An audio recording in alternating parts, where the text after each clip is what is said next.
ઉત્તરાયણ પર્વના અવસરે વડોદરાની સવિતા સુપર સ્પેશિયાલિટી હોસ્પિટલ દ્વારા નેકબેલ્ટનું વિશાળ વિતરણ કરવામાં આવ્યું છે।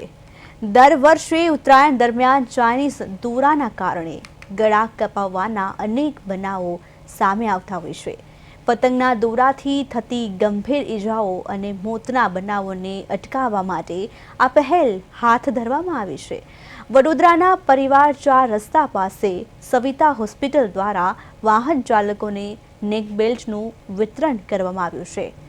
અભિયાન અંતર્ગત 5000થી વધુ નેક બેલ્ટનું વિતરણ કરવામાં આવ્યું છે। આ સાથે હોસ્પિટલના સ્ટાફ દ્વારા વાહન ચાલકોને પતંગના દોરાથી થતી ગંભીર ઈજાઓ અંગે જાગૃતિ પણ આપવામાં આવી છે। સવિતા સુપર સ્પેશિયાલિટી હોસ્પિટલ દ્વારા લોકોને સુરક્ષિત અને સાવચેતીપૂર્વક ઉત્તરાયણ ઉજવવા માટેની અપીલ કરવામાં આવી છે।